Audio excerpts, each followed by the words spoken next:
Okay, let's see what we got here. 1 second. I told you something was wrong with the audio. I think they can hear me all right, so thank you, everybody. Yeah, I know, it does happen on occasion. They can't hear you, Mike. They can only hear me. I'm like the voice of God right now. Thank you, everyone, and hold for me just a second while I'm trying to spice they can up hear my me now. back. Okay. Hello, guys and girls, and welcome to episode 156 of the FReality Podcast. Gather around the campfire, get cozy, and toast some marshmallows with us as we discuss this week's top VR news. We're going to be talking about Far Cry coming to virtual reality, an open VR headset that you build yourself called Relativity. Rumors circulate about HTC making a new standalone VR headset. Minecraft is coming to the PlayStation VR, and we'll give you our predictions for Facebook Connect. To round up the show, Zimmer's got some new releases for you to look forward to next week. But for now, let me introduce you to the team and find out what's been the highlight of the week this week. And also let us know what you played in the chat so we can read out some of your highlights too. First up, this guy will happily throw you off a bridge or push you into the slime. He's a jelly bean not to be messed with. And the ultimate fall guy is, of course, Nathie. How are you? Yeah, I am super elastic when it comes to winning in Fall Guys, you know? happy to beat, everyone in that, especially for that sweet crown. Can I just say that when you say Facebook Connect, it still gives me brain pain? It does. It's weird. When you say it, it's like, Mike, wait, you say it wrong. Oh, no, wait, no. Yeah, like the thing is, at least we'll always have Oculus Connect. Like, you will always have the memories of us being together there. At least, you know, this year is going to be different in many ways. Not only is it Facebook Connect, but it's also online as well. So it's not the same. Are the Fall Guys actually jelly beans? Is that like official? They look like beans, and they kind of refer to them as beans sometimes via the Twitter. So yeah, maybe. Right. Hopefully those are not the jelly beans that you play poker with, and one of them, when you eat it, it's like poo in your mouth. Or you'd be watching like Harry Potter where they have the different flavored beans. Ones. Yeah, those ones. Yeah. Right. Where it's like you could have some toothpaste in your mouth, or a rotten egg, or the taste of a head strap. You know. Sounds like Japanese ice cream. Wait. When was that? When I was going to eat a head strap? What was that? A year ago? Yeah. I said something really bold. And in the end, Arizona sunshine coming to the Quest. Yeah. And you was like, no. And then I had to eat a head strap for like a few months, and then it finally came, and then I had to. Well, then I already, You already ate it, so it didn't matter. Yeah. But yeah, the reason why you're talking about Fall Guys is because we have been playing it in VR, because the communities are so creative that they recreated not only Fall Guys in VR chat, but also in Rec Room. And it's actually pretty legit. Like, you have game modes, you can level up, you can wear a crown, you can punch people, you can jump over stuff, and it's very immersive in VR, and it's more intense too.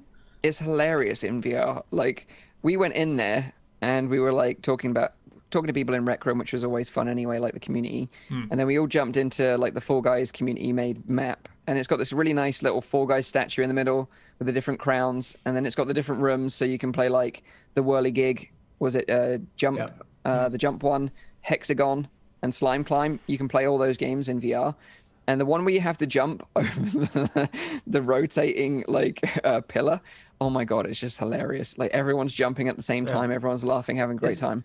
It's just funny to, like, usually when you play Fall Guys on a pancake screen, you can see someone getting wrecked by or another player, or by, the elementals, as we call them, dangerous elementals. But you have like the whirligig, like a windmill that just spins around like crazy. And it's just funny to see Mike, for example, walk in front of me and then suddenly disappears and gets wiped off the map. It's amazing. And you can punch people too, and give them an advantage, or like push them back. But it's amazing. Like, it takes just a few weeks, and then suddenly there is this mode that is like, if someone would recreate that now with a full engine around it and stuff, like, I would down to play this, man. Like, if this was a multiplayer inspired by Fall Guys, I would be playing it all day. I think it would be great for sure. So it's first person, guys, or is it actually third? Yeah. First person. It's quite intense. Wow. True. The only thing is, like, it's not like 60 players. No.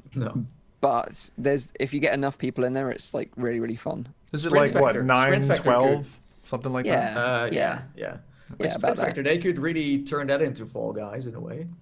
Yeah, and like, you know, if you've not heard of Fall Guys, you don't know what the heck we're talking about. It's kind of like this new game that came out a few weeks ago. It's been doing really well. It's a flat game, but it's basically like 60 players battle royale, but playing these silly game modes against each other until they whittle down the 60 players down to one single player who wins a crown at the end. It's like a Takeshi's Castle, but like with little jelly beans. It's hilarious. Yeah.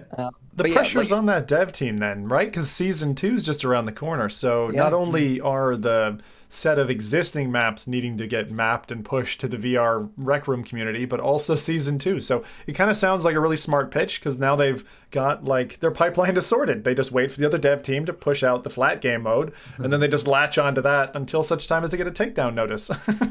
Yeah. So, talking about Rec Room, if you haven't watched the last show, we had Sean Whiting on, and he's the community guy in a way of Rec Room, and he gave us a behind-the-scenes look. So if you're interested in what's happening with Rec Room, and also if you want to know what he thinks about Facebook Horizon as an expert on social VR, then check it out. Yeah, absolutely. And the chat are asking which is better, Fall Guys in Rec Room or Fall Guys in VR chat? What would you say in your opinion, Nathy? The thing is, like in VR chat, you can also be the avatar, so it's like the extra part of role playing it too. And I tried it a couple of days ago in VR chat, and you die in that game too, and it resets you from like a certain checkpoint. So it seems to be a bit smarter, and it's also more realistic. Where in Rec Room everything has been hand drawn. In in VR chat, it can just copy paste stuff. So for example, having the bananas and the melons fly at you from the cannons, it looks almost exactly the same as so it comes closer to, but I do think it's more romantic to have this hand-drawn stuff too. So I think both are great. Rec Room is a bit more solid for now, but I mean, VR chat, man, like, don't underestimate the people there. Good suggestion. Although I don't think you could probably play the VR chat version in the Quest, or did you try it on the Quest? Yeah, I did try on the Quest. Yeah. Oh, okay. You can play it on the Quest. I don't know if you can play all of the levels on the Quest. You can even be the jelly bean. You could be Gordon Freeman jelly bean. I was looking into that. I heard that if you have up to 6 players, it's stable. Beyond that point, it's maybe not. Yeah, that's true. But it's pretty stable on Quest, in Rec Room at least, from what I played. But yeah, I'll check it out. It's free, and like you said, Nathan, I really hope that platforms like Horizon in the future will be as robust, provide as good a tools as Rec Room has to create something similar like this in Horizon in the future. That would be really cool. Because like we discussed with him, giving the tools to the community and letting them run wild and make their own content in like Dreams, Rec Room, VR chat. That's when all this really interesting stuff comes about. Like the Devouring that we played in VR chat was incredible, made by the community again. So yeah, definitely down for more community created content in the future. So yeah, people in the chat say that I pulled a Benjamin Button on everyone. You've gone back in time. Oh, that's what's the mustache. Fucking different. I couldn't figure it out. I was like, what's wrong with his hair? His hair's like flat or something today. He's lost the mustache. Okay, full frame Nathy then. Let's take a look at that. Yeah. So you've decided against it. It's gone.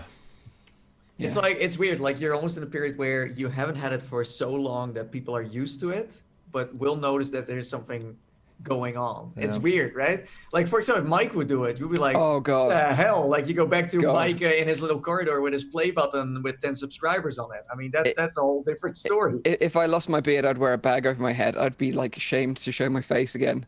Like, it's horrifying when that happens, and it's sad as well. Like, I almost cried when I accidentally had to cut a notch into it. I had to take it off. It was a bad time. Can't have been that bad though. Like, I mean, there are some people who have like a whole patch side like missing or whatever, and they're still fine. It was terrible. It was really I don't want to think about it. How did that even happen? Was it just a slip? Yeah, it was just a slip, and then I was like, oh my god, and then I just thought it won't be so bad. I'll take the whole lot off, and then I was like, what have I done to myself? Oh no. Someone in the chat says Mike looks like Voldemort with his beard. Without a beard, yeah, that is true. Not far wrong. So yeah, you don't want to see that, honestly. Anyway, next up, this guy has been on vacation this week, but he didn't come back with a tan, as he was on vacation in VR. It's VR streamer Zim Talk 5. How are you? Good.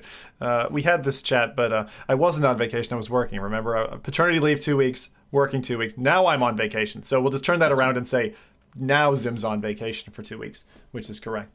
So the funny thing is, this is really unscripted, right? Because you guys decided, all right, Fall Guys. But my highlight is also Rec Room. So I have to start off by saying, clearly Sean, brainwashed us last week or something. Yeah.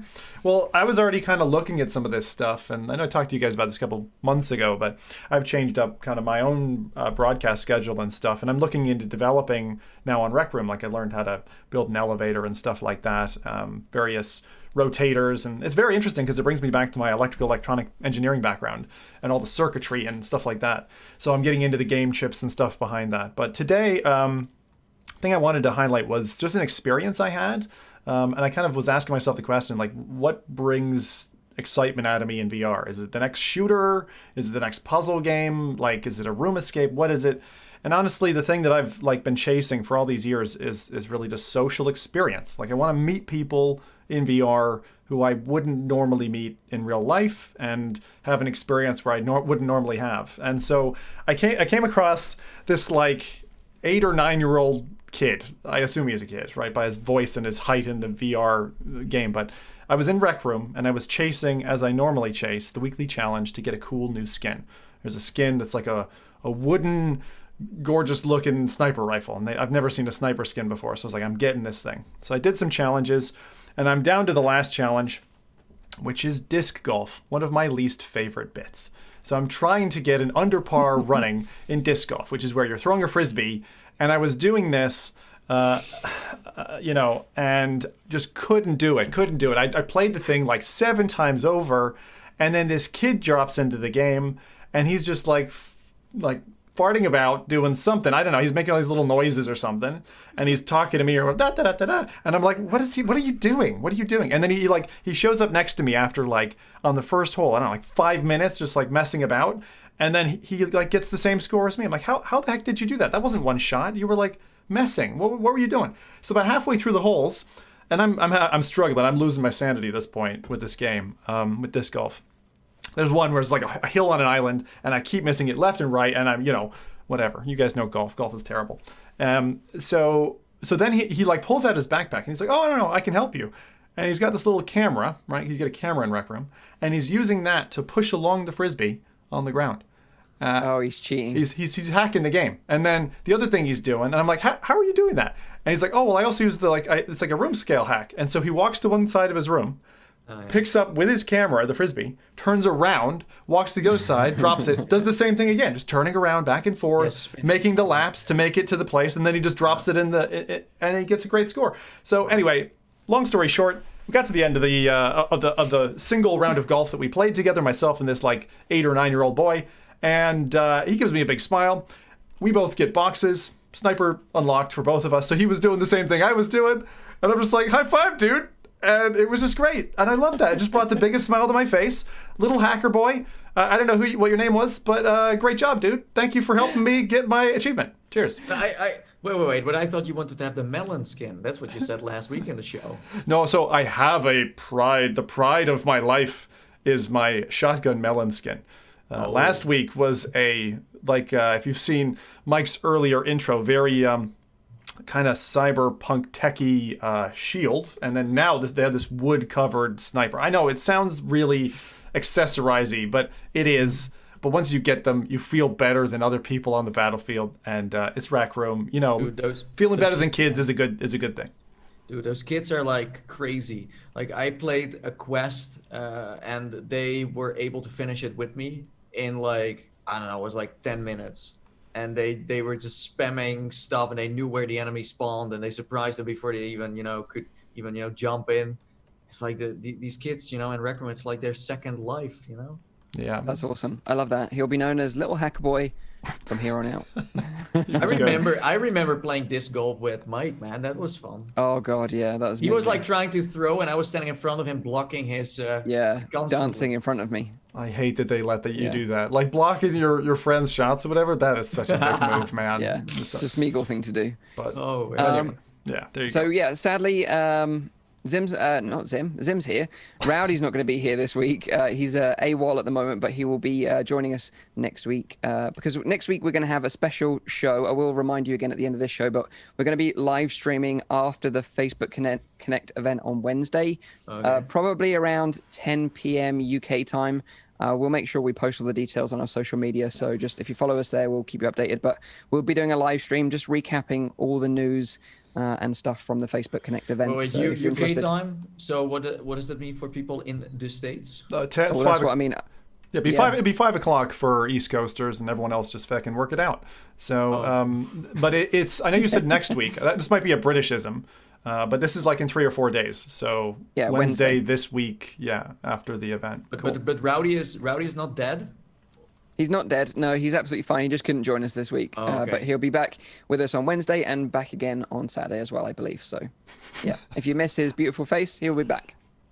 If you don't know who I am, my name is Mike, a host of the show from Virtual Reality Oasis. But let's find out what the chat has been up to before we get into the news this week, because we've got plenty of news to get through. I need to blast through it as quickly as I can. Otherwise, we're going to have a 3-hour stream again.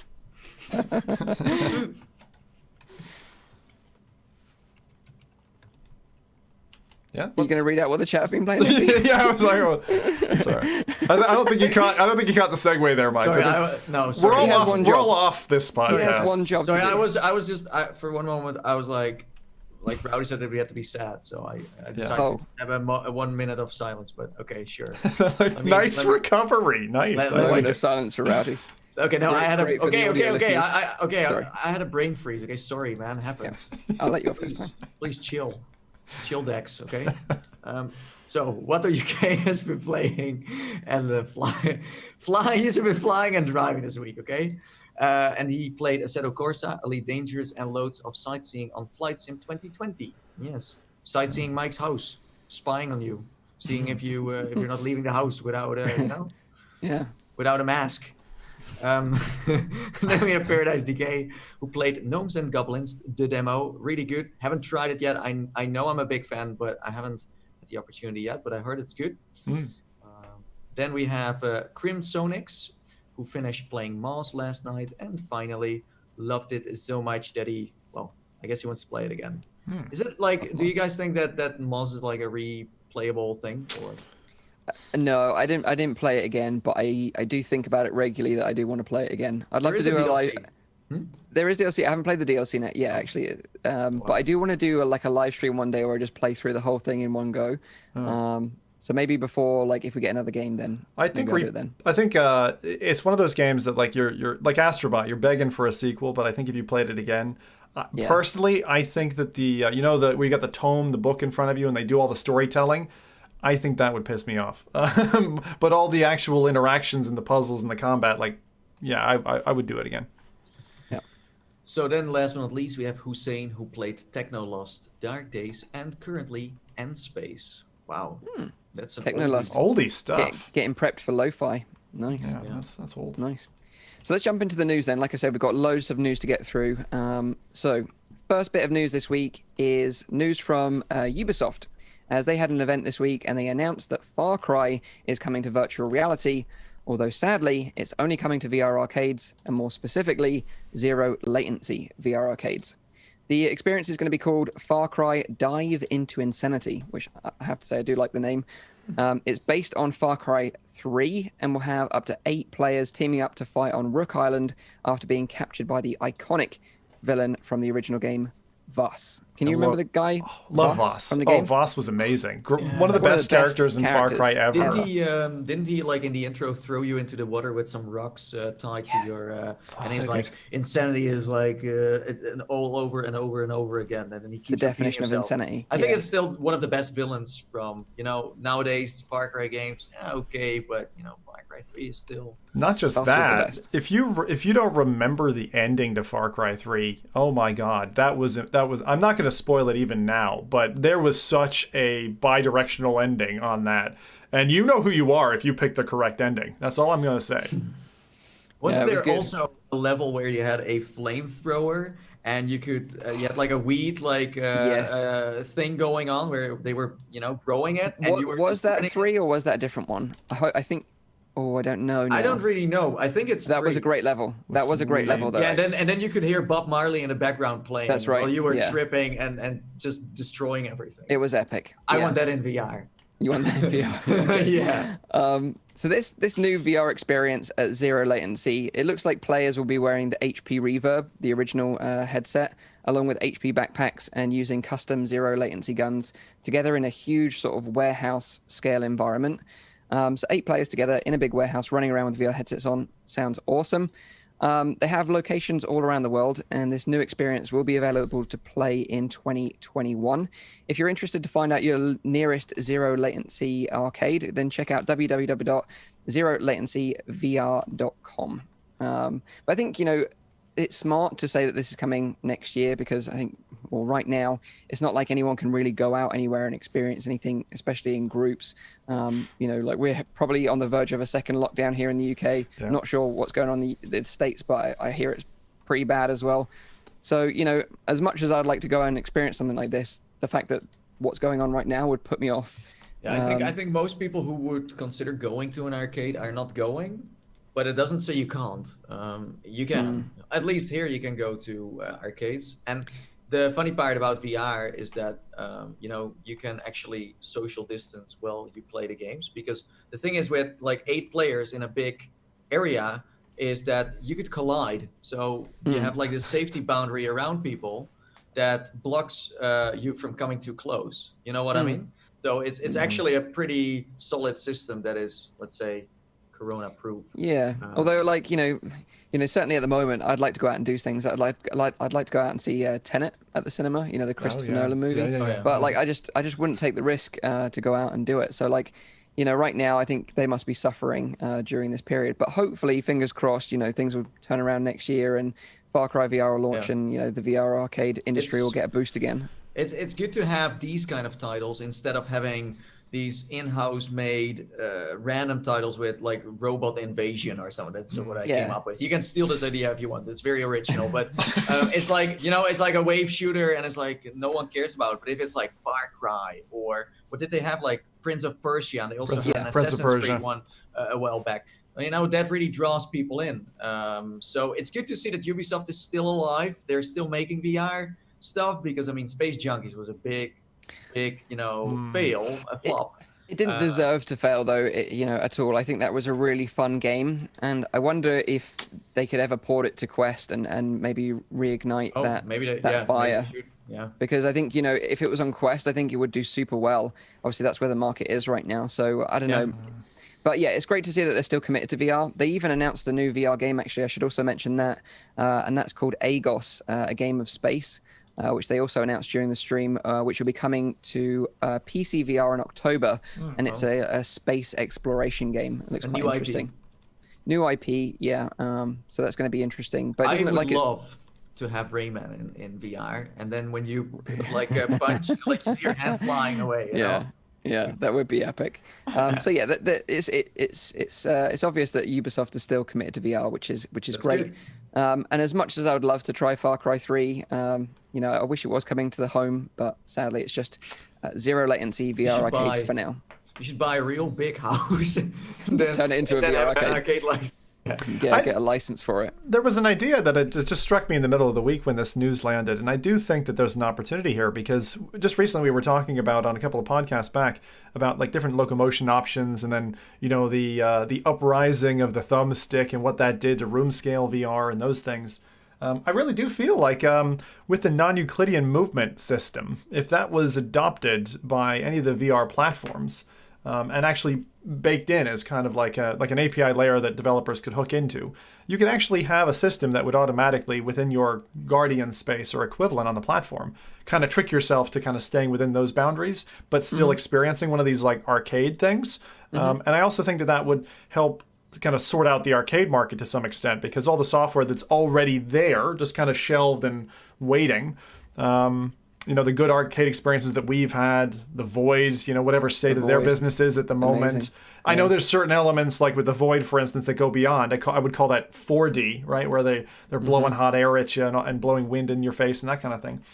I still think that like a mechanism like that in a 3x3 or a 2x2 meter space could save the day. And there really aren't a lot of games that do that. T for God, for those of you who don't know about it, is one that if you've got like a space in your garage, or it's dusk, you want to go outside or something and just have a wander about. It's one of those that whatever space you feed it, it kind of builds a maze for you. And I do think that those experiences should leverage something like that at some point. Maybe Room Skill makes its comeback. It's so weird. Like we have the Quest now, and you can just move within a space. But honestly, like most of the games I played on Quest, I'm just standing still, or it forces me, like Pistol Whip, where you need to move, or Sports Ground, where you need to play tennis, and you really need to take a step because otherwise you're going to lose. But most of the games, they just, make you live. Eye of the Temple is the only one recently that really has made me move quite a bit, and it really reignited that part of my brain which gone like, why are we missing that? Like, this is the thing that we were excited about back when I got my Vive in. It's like, can we have that back, please? I just want that back. Super immersive. Yeah, totally agree. But that is the news about Far Cry VR coming to arcades only.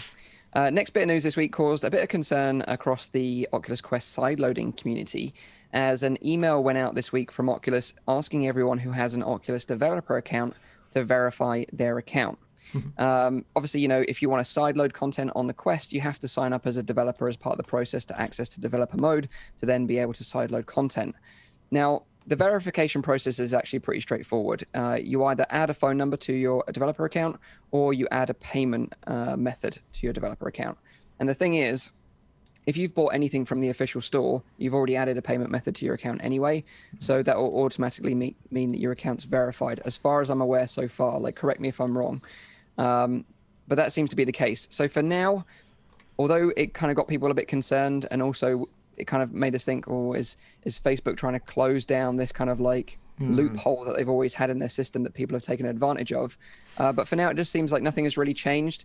But we can expect changes soon, as Oculus announced some time ago that they're going to be making the sideloading process easier in the future. And I guess we're going to hear more about that next week during Facebook Connect. Isn't there more and more a chance, based on all these updates and things they're doing, these changes, that they might reboot Oculus Share and just create something themselves, and then SideQuest is not necessary anymore? Well, it's weird because we obviously had Shane from SideQuest on the show a while back. So if you're interested, go and check that out. But he talked about these concerns, and he was very optimistic, actually, and quite open about the fact that he had had direct dialogue with Oculus about, the future of SideQuest and their new plans going forward in making sideloading easier. So whether or not like SideQuest was purchased and then is going to merge and it's going to be officially called SideQuest, and that's going to be the sideloading method, or they just get absorbed somehow, or there's some sort of deal going on, who knows? But the process is going to be easier, and hopefully we won't have to use this loophole, which is designed for developers after all, to sideload content in the future. I just think it got people's backs up, but at the moment, nothing's really changed, so I wouldn't worry too much for now. Yeah, I don't know. I mean, when it comes to this, I think I said this before. I'm worried for Shane and Orla, because I think that an absorption isn't likely. Like, Facebook wouldn't go acquire SideQuest. They would just. There's nothing special about that software stack. They kind of just got lucky. They were the first ones there. A bunch of indies piled in. They would just make their own thing. We've already seen this before in other moves, even earlier in Oculus days, where it's like. They would just grab this. I still expect that they're gonna at some stage squash SideQuest, which is sad. But think about like Nintendo, Microsoft, Sony. Like, do their platforms have an indie side belt? They don't. So and why not? Because it's a danger to the main platform. So as much as we all love the indie stuff, I don't know. I don't know if that's there in the future. I would be surprised if it is. Can Facebook ban SideQuest and say, like, listen, you're not allowed to make this anymore, and we have our own now, so...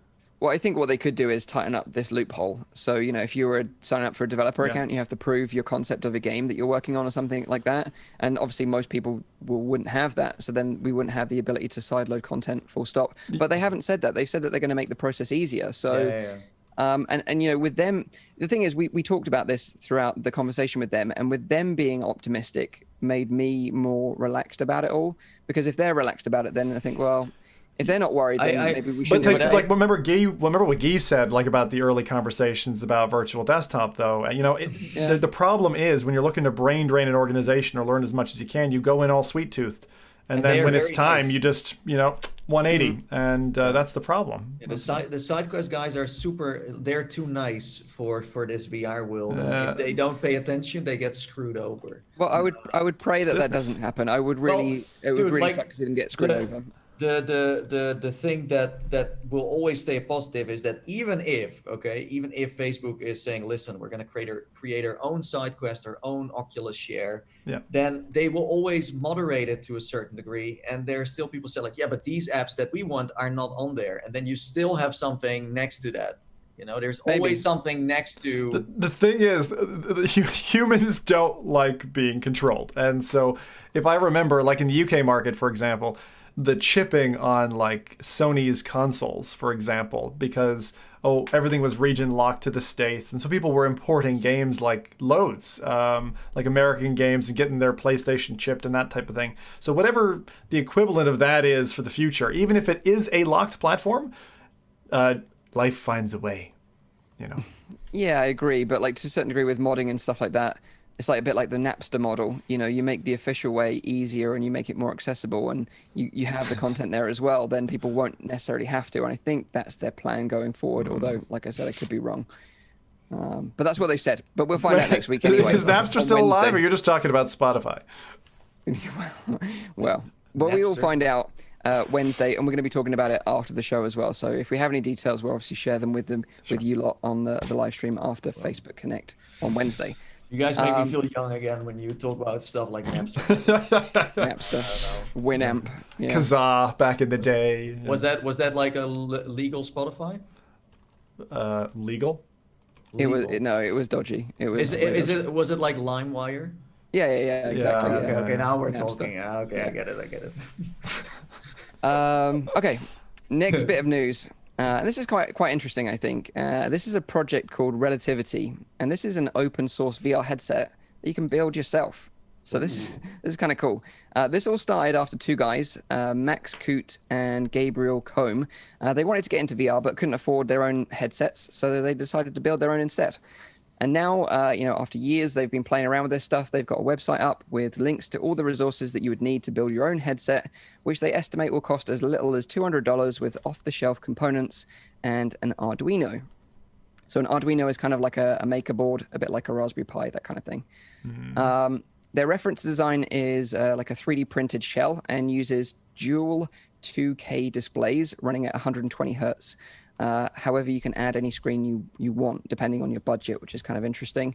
The system is compatible with Steam VR, but has limited tracking right now, as it uses a single camera to track your body based on the video input. So it's kind of like PSVR tracking camera.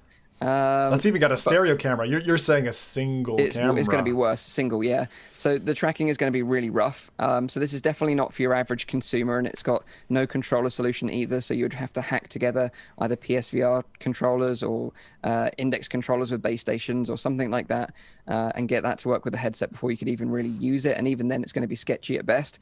But really, who this is for those real tinkerers, modders, those that like to get down and dirty with some soldering irons and some chips and whisk the night away doing that sort of stuff. It's really nice. Like I remember Razer doing this with OSVR in a small way. That was, of course, a little bit still modular, but not going too deep into it. But it's great that this is like around. Yeah, and I think certainly with like the retaliation about requiring a Facebook account with Facebook products now going forward, people have been pushing for an open source solution. Well, there is something now, but I wouldn't say it's going to be a great thing. But what I do think is this is still early days. And if the community, like we've seen, gather together and put all their resources together and work on something together, then it could be something interesting in the future. Yeah, the rebellion is still alive. I'm puzzled by this. Is this a headset that you buy from them, or no, you're just buying like the 3D print model? Because I saw people commenting, they're like, well, you can just 3D print something like this. So what is it that you're getting for your $200? That's what or is it that it's just an open source like blueprint that you then source all the parts yourself, put it together for a total of $200? Exactly that. Okay. They don't sell any parts themselves. They just point you in the right direction to get the parts, and they give you the information and the guides and the firmware that they've created. They've created custom firmware for it. So it's BYOVRH. build your own VR headset. Yeah, absolutely, 100%. That brings me to like what they usually do with PCs, where you race against each other to build the fastest PC. You know, we should do this with headsets. Where it's like, hey, Mike versus Nate versus Sim, who's building, in 1 hour the headset that works the best. You know. Yeah. Wait, they do that? They do build races for PC? Yeah, you do like where you need to build a PC real fast. Yeah. Oh God, I bent a pin. Oh God. Don't. That's nightmare fuel, that is. Chris Richardson in the chat asks, so what happened to the AR headset that you were building, Mike? It's a very good question. And you've got a very good memory. So yeah, I bought a custom build-yourself AR headset. I'm trying to think of the name of it now. It will come to me. Leap something, right? Was it from It was using a Leap Motion as hand tracking. Was this the one with the glassy sides? It was, the glassy sides. I got everything built. Project North Star or something? Project North Star. Well done, Thomas Van Buell in the chat. Project North Star. I got it built, and I got that before you did. I couldn't. Sorry, Sam. You both were right. You both get a star, a North Star. Thank you. I got it all built. But then I don't know how to use like Unity or any of the dev tools, and there isn't any sort of like just downloadable plug and play demos. So it's kind of been in its box since I built it, and I haven't used it. So maybe I should dust it off at some point and give it a go, because it is legit. Like I still every now and again look into the Discord of the North Star project, and I see people doing cool stuff in there. So I'm hoping they're just going to make it easy to use for noobs, and then I can just stick it on and just play around with some demos. But thank you for asking. Thank you for remembering. Very good. If you're interested in Relativity, go and check out the website. It's relativity.com. It's spelled RELATIVTY. So there's no second I. And they've also got links to the Discord there that you can join and join the rebellion, as Nathan calls it. I wondered how they got a website that was like, so key. So they just dropped an I. They misspelled their name to get the website. Oh my God. Yeah. All right. There you go. All right. So that is that. Next bit of news is that it seems HTC are working on a new Vive Focus standalone VR headset. Oh yeah, that's exciting. Yeah. Which features the latest XR2 chip from Qualcomm. This is very interesting. This is very interesting indeed. This came from Geekbench, which was then reported on by TechGen, YZ, and then RotoVR. Now, Geekbench is like a benchmarking program to test the performance out of PCs and mobile devices. And it seems that someone's obviously benchmarked this new Vive Focus XR2 edition, and the results are now on the website, so you can search and check out the results. And it even shows the specs of the headset there. So the specs showed that the Vive Focus XR2 has 6 gigabytes of memory, which is 2 gigabytes more than the current gen Oculus Quest, and it runs on Android 10. Now, what we know about the XR2 chip, which is the latest and greatest chip from Qualcomm, is that it's specifically designed for VR and AR headsets, and that it's roughly twice as powerful as the original Quest Snapdragon 835 chip. So it's definitely no slouch. So this headset, combined with an additional memory and this new chip, could be packing a bit of a punch here. And I'm hoping, please, HTC, that this is a consumer-focused headset and not aimed purely at business and enterprise applications like the previous Vive Focus was. What do you guys think? Yeah, go on, Nathan. Well, You're the. It sounded great until you said "I hope." Well, I am hopeful because we're hoping a lot in their case. Yeah, like no, I totally agree. Like you need to realize, by the way, that the Vive Focus, the original one, was getting sold a year before the Quest even came out. Yeah. And you could, of course, you needed to have a company to buy it, but still, it was already out there. So I'm just trying to say that, it's not like they don't know what people want. It's just they don't know how to market it and they don't know how to sell it. And yeah, you're right. Like this could be a good moment to make a comeback in a way. But yeah, the thing is, like, even if this standalone headset would be great, then who's going to make the content? That's the key. That is the key to the success, because you can have the best hardware in the world, but if you don't have any content to play on it, then no one buys it. Then you don't buy a PlayStation, just because it's a great bit of kit. You buy it because of the games that they're exclusive to the platform or that you can play on that thing. You know? I want them to do that, but I just know that it's not really possible. Mm-hmm. Because you're Pico Neo otherwise, that's the problem. Like you end up with this, this kind of empty shell. That said, I suppose my stand on this is, please God, anyone stand up to, the Quest with any alternative, especially in the wake of the Facebook news that's got everyone riled up. Because, we need, for a number of reasons, a competitor in the marketplace. And I would love to see anything, even if it's limited in terms of its software, even if it was indie focused, right? It was just an Android that needs to be flashed a game that you'd get off of itch or something. It gives people an option, an alternative, right? And that's what I'm excited for. So if the competitor makes the hardware and makes a proper platform with games, with experience, with also entertainment that is better than the Quest, then they can compete. But if you only compete with the hardware, doesn't have to be better. Doesn't have to be better. That's the thing. Like you could actually go the iPhone versus Android thing, right? You could have higher specs on your device, and you could generally be outpacing them there because you're spending less time in R&D and you're just shipping devices as they're ready. And then on the software side, you're just picking up the market of everyone who doesn't want to touch Facebook, right? I mean, that's not a small market. And there is a market there, and you've got standalone. Like, what else is there that stands against the Quest at this point? So, The thing is, like, I would love for this to happen. And as you said, like next week, it feels like there's a bomb gonna drop, and it's gonna be even harder for competition to jump in. So.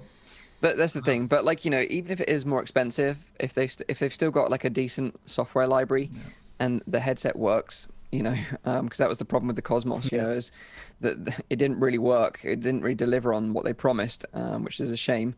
So hopefully, I really hope, like you guys say, that we get some competition, because competition is healthy and it's great for everyone, and particularly consumers, and that's what we want. So. That is some rumors. Hopefully we'll hear more information about this mysterious headset soon, but I thought I'd give you that little bit of a heads up. Last bit of news this week. I know Zim's going to love this. And this is that Minecraft is getting official VR support on the PlayStation VR. The developers, Mojang, made the announcement on the official PlayStation blog this week, stating, "Us Mojang folks have been bursting to say something about this for ages.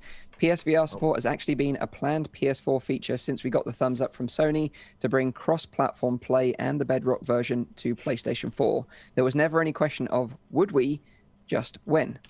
So this VR update, it will be a patch to the original game. So if you bought the original game already on the PS4, then you'll get the mode for free. And you'll have two modes to play in VR, living room mode and immersive mode.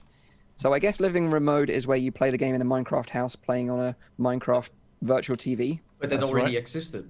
Yeah. But they're just bringing it over to PSVR. Like, I mean, this is... All right, okay. So we're talking about because on Rift CV1, you could play Minecraft seated in a house on a big screen. You could also go into the game, but it was still all gamepad support, no motion controllers. Yes, so it is the same. Basically, you have you have living room mode, which is where you sit in your Minecraft house, play on a Minecraft TV, or you have immersive mode, which is full first-person VR mode. It only supports the DualShock 4 controller at the moment. No Move controller support has been announced just yet. So this is essentially a port of that original version. Why? Well, because Carmack's code is God. That's why. Well, the thing is.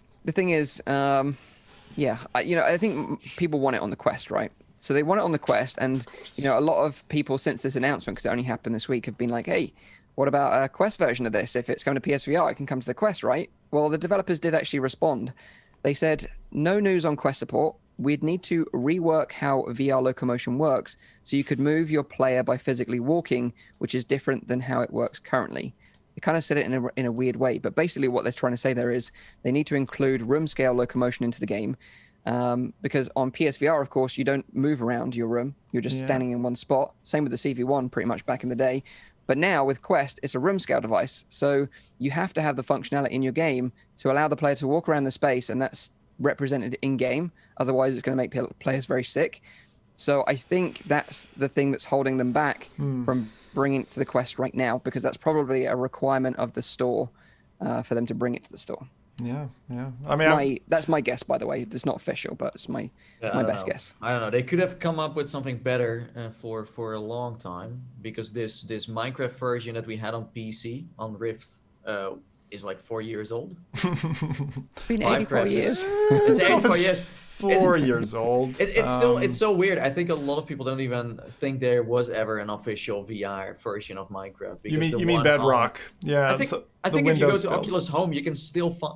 Can you still find? Would it still be on there? I don't even know. But I remember sitting in that living room. That was awesome. Like sit in that living room, and then you saw Minecraft on that big screen. And when you went into immersive mode, you jumped in. You got sucked into your screen. That was like great. The transition is also really smooth in that. So I mean, there were two different ways to play VR Minecraft, and the first one was the kind of official build that came out, and this actually came out later than the second one I'll mention. And that was where, Carmack and team, they kind of worked on the code, and they actually were able to get the Windows version after Microsoft acquired the rights to Minecraft. They were actually able to make that work in VR. And again, this is what essentially now we're getting on PSVR. So it's, I think, the Bedrock equivalent. They're just porting this to PSVR. Then there's what's been around for much, much longer, probably almost 5 years, was the original Stella Artois Minecraft or Vivecraft build, which has gone through several iterations, several different developers, and is available now. The kind of benefit that I see from the two, Vivecraft allows you to very readily, without paying for it, host your own server or multiplayer world, have other people join you. You can do that if you're, for instance, I think you can do a combination between an Xbox and a PC. You can kind of open to LAN. So you can actually, with the Bedrock version, get some level of multiplayer. But if you're like me and you really want to kind of like host a game and get a world with like tons of people in it, with no restrictions and not paying a monthly subscription fee for it, then the old school Java Minecraft is the one that you'd need. And I think, it's like what Nathan was kind of alluding to there. You're running out of excuses at this stage because you're able to kind of get a PC to drive Minecraft. As Quest technology levels up, I think that at some stage you'll be able to run PC Minecraft on a Quest and or the equivalent standalone device. And if that's possible, because right now you can do it with a Shadow PC. You can run it on a Shadow PC, and people have done it and they've quested with Vivecraft. But that excuse will eventually go away. And the thing I just want to remind people of, like Far Cry, which we were talking about earlier, Minecraft is not like light on your machine. Like it's heavyweight. Like it takes a lot of processing. So it's not as basic as it looks under the hood in terms of what it needs from the chip. That's right. But I mean, from their experience, they ported it to mobile phones. They ported it to pretty much any, like Nintendo Switch. So VR shouldn't be the biggest challenge then. But maybe their biggest excuse is just keeping the motion control support an exclusive when they launch their Xbox S VR SX version headset. Oh God! I doubt that's going to happen. Yeah, well. I doubt it. But yeah, if you're interested in playing Minecraft in VR, you can at least play it through Vivecraft, like Zim mentioned, or on the PSVR now, starting from the end of this month as a free update to the original game. So I think a lot of people are going to be happy about that. But move control support and motion control support, that's what we want in the future. So make it happen, Mojang. For one moment, I thought Mike was worked for Mojang, but now he's on our side. So yeah, back on the. How much dirt blocks did they pay you to say all of this? They gave me 10,000 gems. And if there's any Swedes in the chat, help us with the pronunciation, because I think it's Mojang, but I've always pronounced it Mojang as well. Mojang. I don't know. It's a Swedish company, right? Maybe we should say Microsoft. Microsoft. So yeah, that is all the news this week. So we got Far Cry, Vive Focus XR2, interesting open source VR headset, and Minecraft PSVR. Now let's get into the hot topic this week and talk about our Facebook Connect predictions. Feel free to share your predictions in the chat as well, because we'd love to know what you guys think, particularly around the new headset, what you think it is, specs, etc., etc. Because the rumor mill is starting to ramp up a bit now. We're getting closer and closer to the event. It's 4 days out, and we've been hearing that Quest, the original Quest, is being discontinued. The Rift S is being discontinued. New headset is coming. We've had images leaked a long time ago. We've had rumors on pricing. We've seen people from Target leaking $299 for a headset. So it's all going crazy right now. I'd love to see some of this stuff happen. So maybe let's talk about what we think might happen at the event. Any sort of predictions around headset, games, stuff you'd like to see? Maybe something super far out that you know that's not going to happen, but you would love to see. Maybe I can start if you want me to. Yeah, go on. Okay. So I tweeted out this week about some games and that I was like, why don't we have sequels for these games yet? And those two games that I would love to see sequels for announced at Facebook Connect. Moss. Well, I tweeted it, so you read my tweet. No, I didn't read it. So that's why I can guess. You didn't read it? You're not my friend. Get off my Twitter. Oh, you didn't read my tweet. No, but Moss is one of them for sure. Yeah, well, Moss, exactly, is one of them for sure. And I kind of alluded to that earlier on in the show because I do love that game. And I think about it a lot sometimes. I do want to go back and play it. So a Moss 2 would be amazing. And why we don't have a book 2, because it kind of alluded to the fact that there would be a sequel or multiple sequels in the future that would continue the story with Quill. Did the first one get made by Polyarc and Oculus, or was it just them doing it? Ooh, I think it was just Polyarc because it was a PlayStation exclusive originally, and then it came to Oculus later. Okay. Yep. The second game I would like to see a sequel of, another favorite of mine. Maybe you can guess this one as well. Another favorite of yours. Super Hot. Yes, him. He knows me well. Yeah, I would love to see a sequel to Super Hot. Again, still one of my favorite VR games to date. It's one of my favorite to demo to friends that are into gaming as well, because they just go crazy and feel like Neo from the Matrix. Super Hot multiplayer. Yeah, I would love that. I would love that so much. It'd be like Blaston, like Resolution Games have made Blaston. It's kind of like what the Super Hot team could do with a Super Hot multiplayer mode, where you basically slow down time but take your shots. But yeah, and the fact that they've released multiple updates since then for the original game, knowing very well that the VR game is probably what makes them so popular, I think. I don't know. Maybe I'm underestimating the pancake market, but I think in my mind I couldn't play Super Hot other than in VR. Would you be happy if they just went for the DLC, Super Mind Control as? I would be happy with that. Yeah, I would be happy with that. I'd happily pay for it as well. Because they updated that, they gave that away as a free update for pancake players. But I'd happily pay for VR DLC for sure. No, I think those two totally deserve that.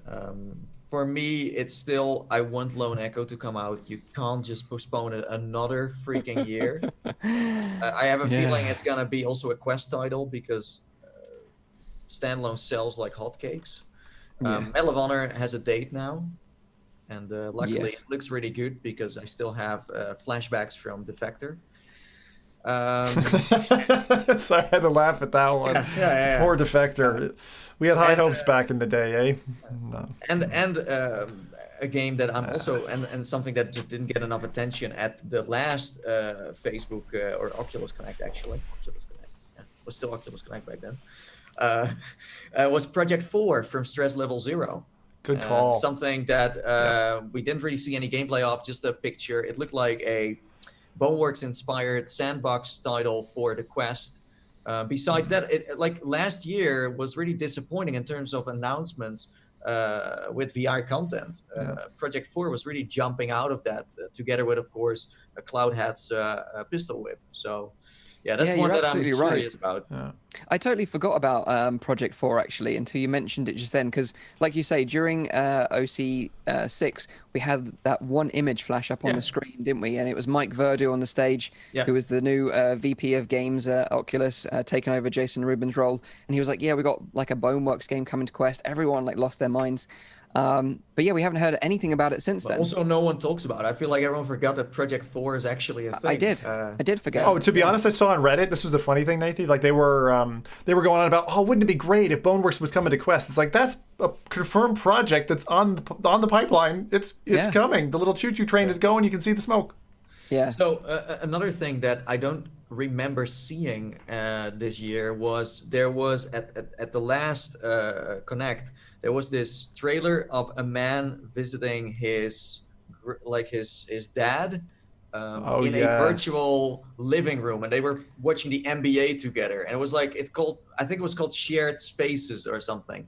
That was Boz, wasn't it? It was from Facebook who did that video. Yeah. But where is it? Yeah, no, that's a very good point as well. And I think, last year I remember them saying, oh, we're going to be sharing the latest about VR and AR. And I was like, oh, this is the first time they really mentioned AR last year. But yet they kind of teased stuff and said, oh, we're working on it. But they didn't actually show anything. Oh, it was so bad. It was we are making, it was a black slide. We are making an AR headset. That's right. I do remember now. Yeah. Maybe we'll see more of that. I would be super interested to see an AR headset from them. It's kind of weird. Like a lot of the stuff that got announced last year has still not really shown up. So it's almost like we're talking about predictions that were from last year that still need to happen, and now we have new predictions adding up to it. Well, the funny thing was, I remember distinctively sitting there at OC4. Right, it was my first ever Connect. Oh, now we're going back to something unreleased too. Yeah, and I remember sitting in the audience, and they played some footage from Respawn, and they said, we're making a new game in VR, and it's going to be a shooter, and they alluded to the fact that it was going to be like a military shooter, and everyone was super, super hyped. Look where we are, 4 years later, and we're just on the verge of it being released now. So, hopefully that's not going to be the case with like Project 4 and Boneworks. I was going to say, I don't know. I mean, like the distraction quotient of 2020, we cannot underplay what that has done to people's calendars, schedules, releases. Like it's as if they've hacked 4 to 6 months out of everyone's lives. And so like from the AR side, I'd be very surprised if there was an AR launch from them or, Apple, because I know Apple are doing a thing as well. If they're going to give us anything, I think it'd be a hint. And then in terms of games, I'm going to go pipe dream here because there are games that I desperately want, and they're going to sound kind of samey. I want Subnautica. I want the latest Subnautica. There's a modding community that's working on getting Subnautica Below Zero, the second title, working in VR, and apparently that's working. And it's working with multiplayer. So if you're really keen on it, and you want to go and sort that out. That's one. I would love to see that questified or whatever and standalone. The other one is From Other Suns. I keep going bang on about this, and I know it's probably not going to happen. We saw some news about Chronos as well, and I would love to see Gunfire Games bring their talents to Quest, just because it's so lovely and what a great multiplayer game. And I want to see that kind of world put out more richly, or multiple worlds. And then the third one, which is low-hanging fruit at this stage, because I just don't know when it's coming out. But I want Cosmophobia, because I miss my kind of Dreadhalls. I've kind of done enough years of Dreadhalls that I want something fear factor-wise. And that's the other one that I kind of am really keen on. Well, I have the feeling, if we're talking about content, like in 2016, Oculus/Facebook was spending a lot of money on content, right? They were paying a lot of dev studios to make stuff. That's why most of the classics are the ones that got financed by Facebook. And I feel like all of those games are the games we want now for the Quest, and we want them to have a sequel and stuff like that. I really want to see what Mike Verdu has been doing. I want to see what his roadmap is content-wise, because last year I had no idea what he was going for. I felt like the lineup he had was super disappointing, besides Project 4. So I really want him to show that he really wants to make gaming great on the Quest. And I don't know if that's going to happen, because I feel like he's maybe not the right guy to do it, but who knows? This is his second Connect, so yeah. But it's funny because, obviously I was complaining about Medal of Honor taking so long, and people were saying in the chat, well, good games take a long time and a lot of money, and I appreciate that, and I do totally agree. But it does seem that these games have been ready for a little while, but they're being purposely held back. They always get postponed. Yeah. Same with Lone Echo 2. Don't tell me that game isn't finished already, because I almost guarantee that it is. It was for the Rift S. When I was at E3 and they showed it to me, it was on Rift S. When they showed Defector to me, it was on CV1. And you can go back and back and back. And every time they postpone it, because it's like they don't want to make anything extra, so they just save it up. And that's why you see these dry seasons of no AAA content. And also, they want to wait until something is interesting happens, reignites the industry again. So maybe we'll get more information around these games next So basically, week. what you're saying, if a game gets delayed a lot of times, then new hardware is coming. Potentially, yeah, I think so. I think so. Anyway, that's just my guess. But is there a reason for that? Actually, like, I mean, aside from like making an announcement more exciting by delaying a game, is there another financial reason a business would hold back a game that's ready to ship? I mean, I'd say multi-platform is a reason, right? More Like sales, for something more like sales. Population 1, but like, what's another reason? I suppose You boost- seasonality. You boost sales of the headset. People buy Yeah. more hardware if it comes with that one game. You know, if you can put it on the back of the box, if you can put Medal of Honor on the box of the, let's say, next quest, then that's great advertisement. Yeah, that I would agree there. So what about some other stuff that you would like to see? Maybe AR, we've talked about games. What about this? Because this is something I'd love to see them announce, but I don't know if it's going to happen or not. Love to see it happen. And that is a wireless link solution. So, you know, in Carmack's speech last year, he said, you know, he would like Link to be wireless. You know, he said cable works, of course, but it's kind of like the easiest solution for them. And cheaper. And cheaper, I guess, although it's not necessarily cheap at $79, but a wireless link solution would be interesting. And I wonder how they would tackle this. Would they rebrand some sort of like router or router? People get upset the way I pronounce it. And rebrand it as an Oculus one. Yeah, Americans, yeah. They get super triggered when I say router. I think what you're saying, if they bring that within the box, like totally, that could work. A 5 gigahertz router that would be, you know, that would work well, you know, as a wireless link between, you know, your PC and the Quest. It wouldn't go in the box though, Nathy. Like that's an expensive accessory. If you think about it, like I think you're probably talking span between $40 and $100 if I stay in American terms. But true. But if like, you that'll be an accessory. Okay. But if you don't do that, like consumers are not ready to like set it up themselves. I guess like a lot of people are too noob to even. Oh, I agree with you, but like look at where we're standing now, right? We're standing with a position where it's like, well, the cable in the box allows you to enable Link. Want to make that easier and eliminate the cable? Buy the accessory. So I think that makes sense. I think they're going to sell the fiber cable a little bit longer. I don't know how much of those they sold. I think most people who bought a Quest don't own a PC at all and don't have money for a VR-ready computer. Yeah. But I think the fiber cable is like, it's a nice price.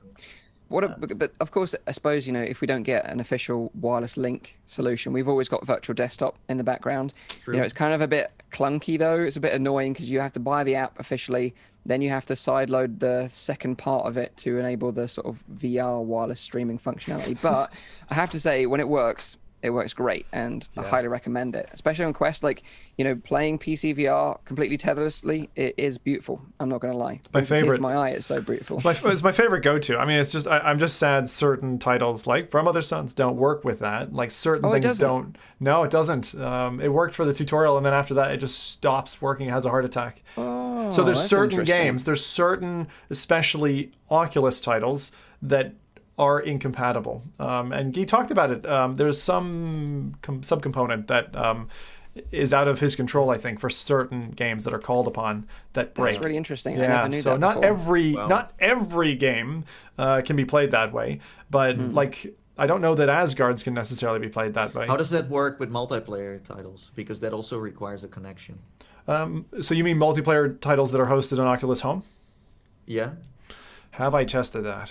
Like going wireless, but then also needing a connection to, of course, see the people that you play with, and it's like a lot of. So the Steam approach, which gets you 80% of the catalog you care about anyway, works fine because all that's happening is your PC saying, "Oh right, you know, this is a headset that's not wired, it's over there, but I'm going to have the same communications as normal." So Steam VR just handles all of that. Yeah, and usually your PC is already powered with a LAN cable, because if that would also be wireless, then I don't know if you, you know. But can I throw something else in? Yeah, sure. Platform, okay? Software. But this is like, I repeat myself every year. Party system, an Oculus environment where I can meet up with my friends, play Monopoly, can watch movies together. What else? Change the paintings with my own photos on there from Facebook, I guess. So you want a room and social? Okay, so far. I wonder what they'd call that. Maybe they'd call it like Oculus Rooms. Do you think that would work? Yeah.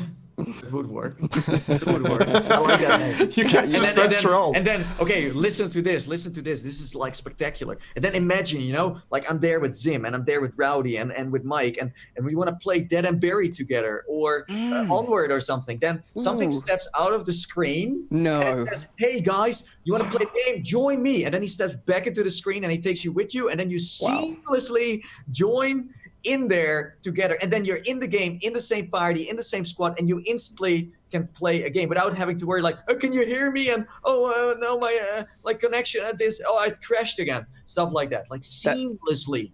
That sounds like a future I want to be a part of. I just want every year you want to be a part of that future. No, but seriously, like for years now we have heard about, we want to create a party system. They actually promised it a few times too, where it's like, yeah, we are gonna create something like it. Now we have Create Party. You know what Create Party is? It's just a phone call in VR. That's what it is. It's just a phone call. That's not a party. That's just a phone call.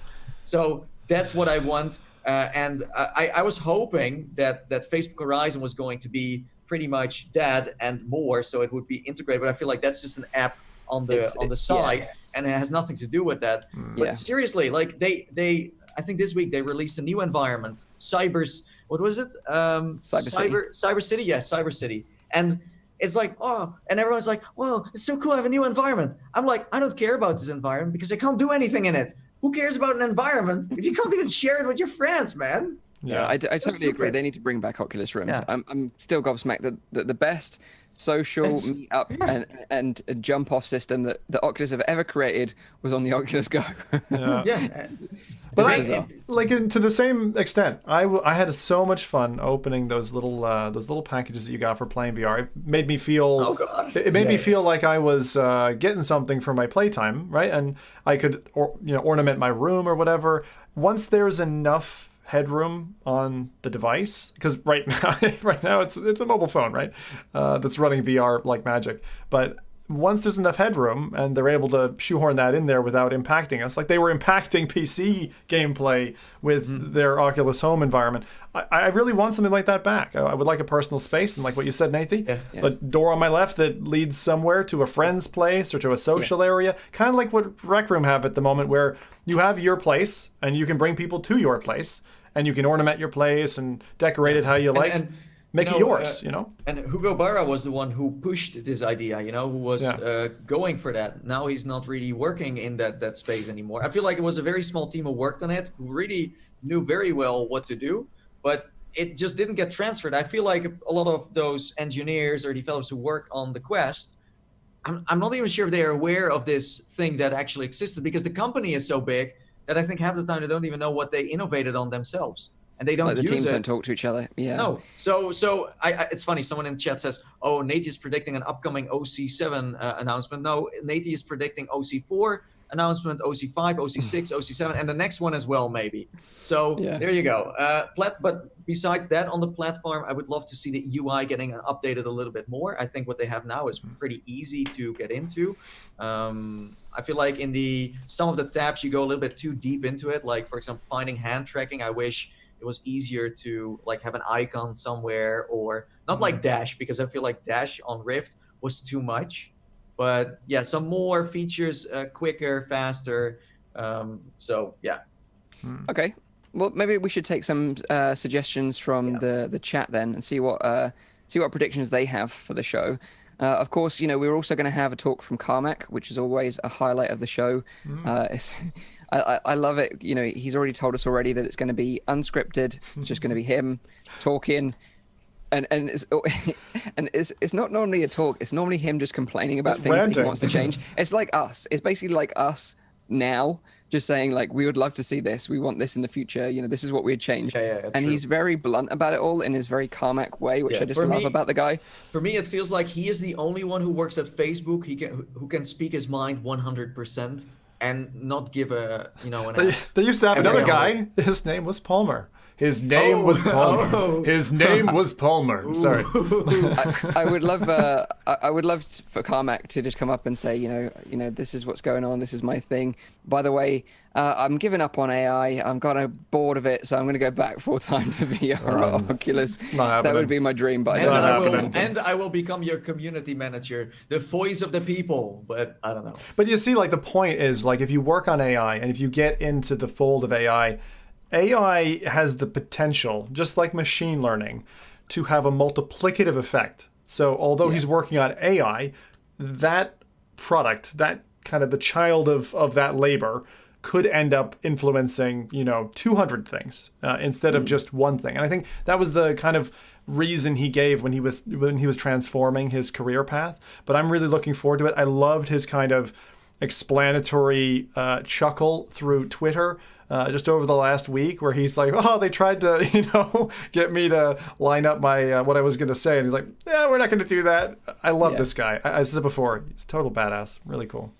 And he also gives a lot of love to Henry, the hedgehog. Like, he even upgraded the experience. Maybe he tried to bring us Minecraft. He tried, Oh, and he saved my melted Oculus Go. He did. It's good lad all around, that guy. He's a hero with many capes. Yes. He's like one of those guys that you kind of look at sideways and go like, maybe he's an alien, maybe. It's like Elon. Like Elon Like Musk. Elon, yeah. He's just if like, there's two maybe. aliens on this world, it's Elon Musk and John Carmack. Yeah. They're both otherworldly. A modern day Tesla. I see someone saying in the chat, a Facebook router. I don't know. They like that idea? I don't know. I don't know what it sounds to you like, but... yeah. I understand. Yeah. That's a good point. Give me all your data. Can you imagine that if you just got in the box? They're just like, replace your ISP hub with this. It's a nice device. It's just going to tell us everything about you. I'd be interested to see what they think hardware-wise, because, right now, and I said this before in my sort of predictions video a little while ago, is that we've kind of got these leaked images of this white headset. We obviously saw some things. We think there's going to be an IPD adjustment now. We think, it's going to have like a material head strap from the other leaked images. But we kind of like, the community tend to sort of like err towards like, this is going to be a light version, like a Switch Lite, just a cheaper version of the current Quest. Whereas I think all of us really inside would like to see a pro version, like a real beefed up, jacked up Quest that can do more than the previous version. Because the current Quest we have is already good by itself. There is no reason to downgrade that even. I think if you would downgrade what the Quest is, then it's going to be really bad. Well, they didn't mean go to a cheaper chip. Like they meant, light sounds to me based on the current Quest. Then go light. No, strip manufacturing iteration. Like what they did with the PlayStation, what they did with the Vive. We cut out 25% of the weight and made it more comfortable, and cut out all the costly stuff. Gave you a terrible head strap so you can pay for that for an accessory to cut the cost down, because the cost is the number one thing that's the problem for VR entry. But honestly, I don't really care what this headset is going to be all about, as long as the comfort is good. Comfort is number one for me right now. Yeah, absolutely. Yeah. From the parity, if they give you the exact same headset, but it was twice as comfortable as the current one. Yeah. I know you can't really put a measurement on that, but if it was twice as comfortable as the current one, like I could last twice as long in it, that'd be fine. I'd love to see more battery life. I always want. I mean, it's hard. It's hard in that compact profile. I think they would be going for parity. Not trying to do more. It'll be interesting to see what comes out, and of course, we've only got 4 more days to wait. And like I said at the beginning of the show, we're going to have a live stream, FReality live stream, where the 4 of us get together, talk about what has been announced at the event, the games, hardware, whatever it may be, and we can discuss our thoughts on it from there. Yeah. So something else. Go on, Nathan. I see VR Bach in the chat says XR2, that's the chip we're talking about, is too expensive for a low price point. Mm-hmm. And the rumors right now is that it's going to be extremely cheap. Mm-hmm. But as we said before, I have a feeling Facebook is just going to sell under the price. Mm. They're just going to make it super cheap. And because they can just put expensive stuff in there and still sell it with a loss. They can, because they're Facebook. They're super big. Even the Quest, the current Quest is way too cheap for. I think the current Quest would be way more expensive if Facebook wasn't making it. Sold at value, you mean? Yeah. So I think it would be a $600 device, to be honest. But who would buy that then? Like that's a pretty stark, especially with those visuals. Like it's like I paid $600. I got, the tin whistle of my games. Like those two don't match up yet. So I think that's why subsidy is really important here. But yeah. But this is like RG says, give me 170 field of view with dual 4K panels for $599. I would love that too, dude. For sure. That's the thing. Like, as much as I love the Quest, I do love the Quest so much, and I'm like, I love what it's done for the VR industry.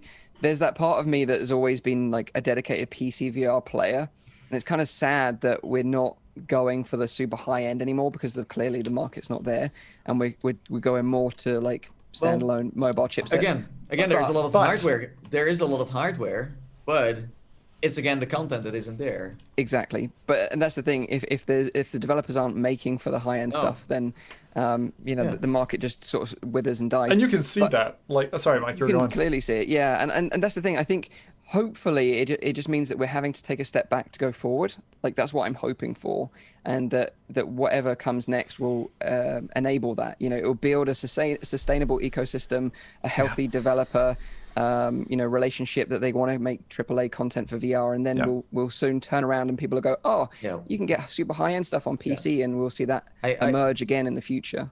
I think standalone is gonna push us into that direction, but if we talk about hardware, and this is what I have been predicting for ages, I was even saying it when other people thought I was crazy, is that the Rift S is gonna be the RIP S. It's like there has been almost no content for it. Even when it came out 6 months in, I was like, where is Lone Echo? Where is this? Where is that? Where is the stuff? Where's the hand tracking? Where are the regular software updates like you have on Quest? Where the heck are they? I feel like they don't care about the Rift S anymore. For me, it has always been a weird headset anyways. When it came out, I was like, what is this? Their collaboration with Lenovo. Yeah, it was like so weird because they would never collaborate with anyone. They would just make something themselves. So I don't know. I feel like Rift S is done. I don't know. I still thought the Rift S was a a good headset though. It's my favorite headset. It's still my daily driver. But again, I like it better than the Index by far. Yeah, it didn't get the love that it deserved. You're totally right. But like, look at the library. If you look at the library today of Oculus Home and you look at Rift S and you see what's in there, it looks very familiar. It looks like an Oculus Go. It looks like some dry spells with the PSVR. Like the content just isn't coming. Just isn't and there. That sends a message, right? It sends a message. It sends a message that says our focus is elsewhere. Dev focus is elsewhere. Money is elsewhere. And I would out of all of this, I would like to see focus. I said it before, but I think if you're going to tidy your house up, I would just like to see. They've already done it, right? They're already swept Go away. Rift S could be next. So yeah, but the part about that is like communication and again roadmap. If you do that, then show people why you do it and also where you want to go with that. But if this is true, that the Rift S is gonna be gone, is gonna be dead, then that means that you killed off the flagship that was once Oculus. Because Oculus. DK1, Oculus Rift DK2, CV1, that was it, right? That's like, if we talk about Oculus, it's definitely Rift CV1, Oculus Rift. That's what people know it from. Now it's right. Facebook. Facebook is like Quest, is standalone. So I think a lot of people are gonna get triggered when they would kill it off. Because Oculus Rift, man, come on. VR, man. We love PCVR. I would love to see a high-end Rift. I'm just putting it out there. I would love to see a high-end Rift. But that should have happened when the CV1 was done, but they came out with this. This was a minor upgrade. What would that be though, Mike, for you? Like, what would a high-end Rift for you? I mean, I suppose you have to sort the audio. Is one of the things. Yeah, like the audio from the Rift CV1 was amazing. Like second best to the Index audio. Yeah.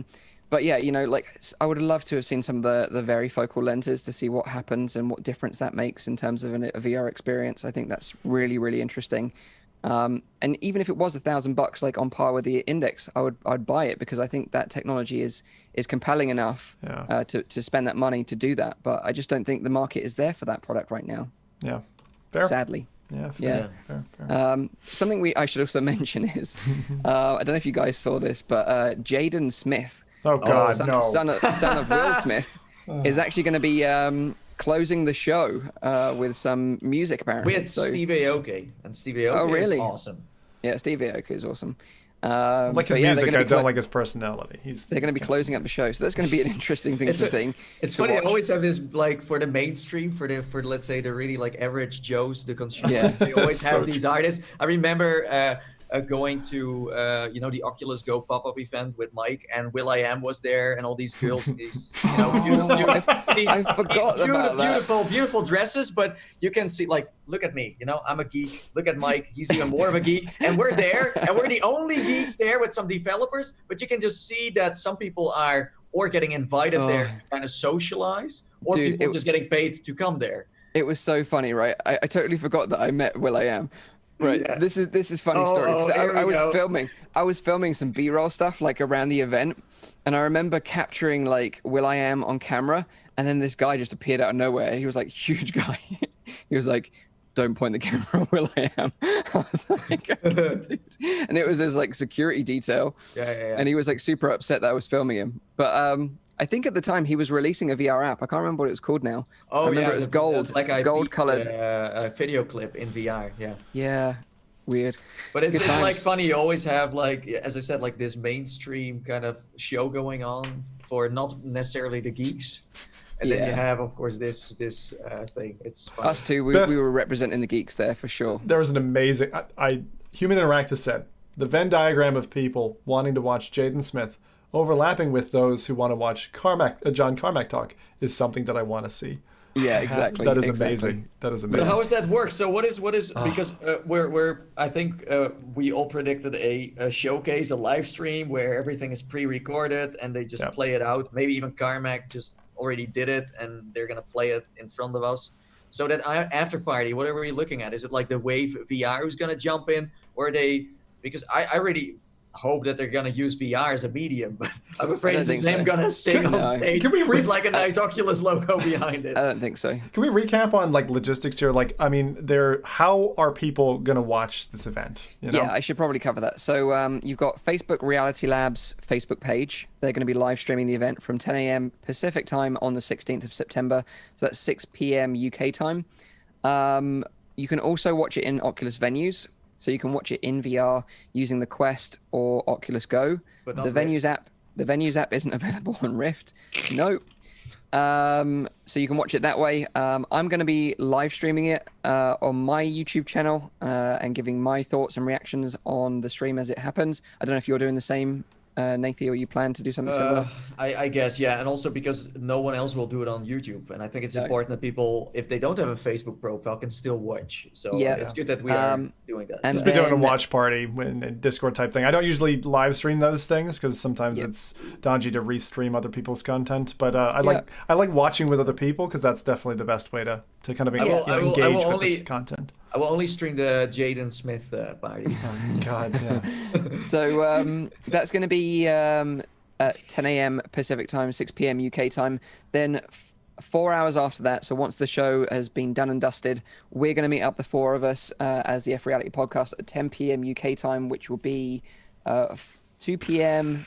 PT time, to discuss what was announced at the event and go into it from there. So it'll be like a little special edition of the show. So yeah, that's our little sort of recap of what we think might happen Facebook Connect. Fingers crossed we get some of that stuff that we predicted. Certainly it's going to be an interesting event nevertheless. Is Mark coming too? I'm sure he'll be there. He's going to pop up. He's been at the last three, right? So he's got to show his face, I think. Is he going to do a backflip in VR? I still remember. It was funny. I mean, I don't know if you guys know this. Like, I had a team of 6 people doing chat moderation for Oculus back at OC. What was that? OC3, I suppose? No, when did they launch the CV1? I'm trying to remember now. Because that was awesome when that dropped. 3, right? I don't know if you guys remember, but like just the black, businessy, sleek, profile of the CV1, the Xbox pairing and controller. It was a pretty exciting time, and it really felt like exciting. It felt like Oculus was kind of bouncing back and was tag teaming with Microsoft, and it was like, whoa, Microsoft is getting in the game. And then they just exited stage left, and it's kind of disappointing that that's happened, you know? Yeah, and while we're talking about that, I mean, there's another event happening next week as well, which I find to be quite an interesting thing. So Apple are running an event, and they teased this with like an AR logo dropped out on Twitter or Twitter earlier. And the funny thing is, like a day before that dropped, I watched the more recent Steve Jobs film. And if you want to get excited for the event, I can go watch that film, because with those two happening in succession, I'm like, whoa! I've followed Apple closely for a long time. Ashton Kutcher? Fassbender, I think. Michael Fassbender, yeah, Fassbender. And it's really it's well done. It feels like an incomplete film to some extent, but it's good if you want to get hyped for Apple stuff. And it just kind of shows actually some failures leading up to some success, and it ties in really well with this kind of AR tinted unveil. So I'm really curious now, like, what that's going to be. So originally, a couple of years ago, they talked about, and I can't remember the code name, but Apple was meant to be developing an AR headset. I think it was the AT2020 with 8K in each eye or something like that. And I've always been interested. We've heard very little out of Apple about their AR, aside from obviously the iOS AR kit, and that's been doing really good work. And I know we don't talk about AR much, but we do brand ourselves as an AR podcast as well. And one thing I wanted to mention is like some of the real-time reflections that we're showing. And I'm sorry I don't have a video for you for it today, but showing like metallic spheres in an environment, doing real-time reflections of like pens on tables and stuff like that. Like that kind of an update could make this very powerful and convincing. And it actually reminds me quite a bit of what I've been seeing on the web from Horizon. So Horizon has similar, it's got kind of dynamic lighting. And why is dynamic lighting important? Well, lighting and shadows, surprisingly enough, is one of the things that really convinces us to be immersed. Like just like audio, spatial audio is actually really important to be immersed, but shadows and proper lighting is as well. So it's interesting to see these two players, both Facebook and Apple, kind of soldiering forward and keeping this on their list of priorities. But I would love to see a device be announced, or at least some details of what they're working on. But knowing Apple, until they're ready to drop it and drop the mic, I think we won't see very much. I mean, what do you guys think about Apple and what we can expect from them in 2020? I would love to see an AR headset from Apple. I think it would be great, you know, having tried a lot of their like Lego AR kits and stuff like that, you know, using the phone to see like the Lego come to life. I thought they were awesome. And like Pokemon, you know, we've talked about that in the past, you know, just walking down the park and seeing them appear, that would be amazing. I just feel like it's going to be really expensive. It's going to be super, super expensive. It's going to be the cost of a phone, you know, so you're expecting to pay like £1,200. That sort of price is probably what I'd expect from an AR headset from Apple. But you still want to buy it. You still want to buy it, of course. Who cares? But I don't think we'll see it this year. I think they might tease some stuff, but I don't think we'll see an actual. I don't know if AR is already on the level that Apple wants it to be on. You know, if you get like a HoloLens type kind of like field of view, then I think a lot of people are not. It's got to be When is light, the event, by the way? So the event's the day before. This is the thing. It's like it's almost trolling, 15th. And it's late at night if I remember. For me, I think it's going to be what was it? It was like 10 a.m. PT or something like that. But it's the 15th. Wow. Yeah. So you really got this kind of sage roll right forward, and that's why I'm wondering, like, Apple's had a few of these though now, and I tend to stay close to their keynotes because for me they're just riveting most of the time, but I would love to see any kind of Apple eyewear. And then you know, how is that going to work? Like, what would come in the box with an Apple AR headset? I'm just curious. What would you guys expect to be in there? That you need that breaks after a year again to buy a new one. I think it would be all built into the headset, wouldn't it? It would just be the glasses and the charger. It would be that minimal. Wireless. So just like the Apple Watch, where you just drop it on a plate and it's charging. Yeah. I think so. Yeah. But it's interesting you mention that because stickers. You also get Apple stickers. Yeah, true. So it's interesting because we've got the Apple event happening on the 15th. We've got Facebook Connect on the 16th. And also on the 16th, after the Facebook Connect event, is PlayStation 5 having an event as well. So that's going to be interesting. State of play? No. They're going to be showing off the new console. PS5 related. Yeah, it's a PlayStation 5 kind of is 1 p.m. extra high time. five. Is that a funny coincidence? Sorry, what was that time, Mike? 1 p.m. PDT. Is the PlayStation event on the same day as Facebook Connect. what if? Okay, do it, Nathy. Go on. What if what you're gonna Sony is going to announce a console war with Facebook? Because the Quest is a console, pretty much, if you look at it, right? Yeah. And if then Sony also makes a standalone that you can, I would love that. instead of connect to a computer, connect Yeah. to your PlayStation, it pretty much does the same thing. And this is then the thing, they have their content library, and then you have Facebook's content library. I think it's going to be hard for Facebook to box against their content library, but that would be amazing, and that would save the industry a little bit in terms of what Zim said. This is really good. Editor. I love this. This is like, I just imagine hands like coming in, like September hands, they're all just trying to get on top of each other. Like, what if all three major players, like Sony, like we saw patents before, right? So Sony wireless VR station or some kind of, like standalone peripheral that allows you to composite that way. As you say, that. software would kill. And with that, they announced the return of the PlayStation Portable. So it's like someone. So Jablo in the chat says, "What about Vita VR?" Well, kind of, yeah. So Because, the Vita was that the brand like was- the smaller version of the PSP, right? yeah, handheld. It is a more powerful version of the PSP. Yeah, it was like. But I mean, right, that name still has a lot of leverage, and bringing that back, I think, will catch a lot of eyes. Yeah. Well, I think it's unlikely. I think it's unlikely would- too, but I would love to PlayStation see it. Portable VR, is that what you're talking? Or are you thinking that there would be the PlayStation Portable, i.e. something to combat the Switch, and they drop a VR headset that's standalone to combat the Quest? You really think Sony's that far ahead? No, but if there is one company who can do it, it's Sony. I agree. Because Yeah, I agree. because it's not only the hardware, it's definitely the content. Software, But the content they would really be, dominating with that. Because if you look at what they are making compared to Facebook with the Quest, so there's no way they can. Like PlayStation has so much back history working with devs, making great games, knowing where to invest. Like Facebook is new to the game. They have an engine of engines developing content all the time, round the clock, right? And pumping great stuff out. And I think Oculus is trying, I should call them Facebook now, is trying to do the same thing. Buy up studios, get your building blocks going, and then you need to basically calendarize them so they're spitting content out at the right time. Well, that's the dream. But PlayStation is a household name, and Oculus isn't just yet. There are more people who know what PlayStation means and what that means when you buy it than Oculus.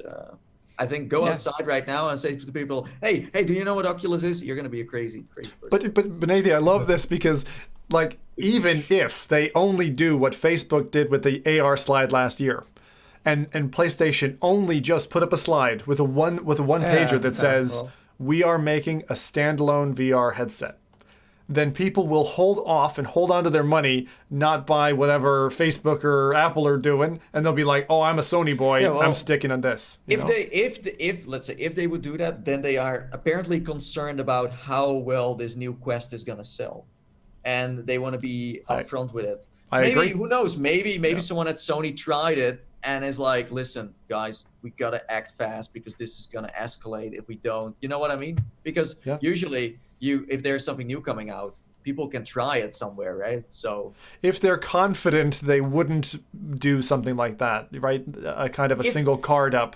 But I kind of feel like let's reverse that for a second. Then why did Oculus announce that they were making an AR headset last year? Was that a lack of confidence in trying to get in the game ahead of Apple? That could be.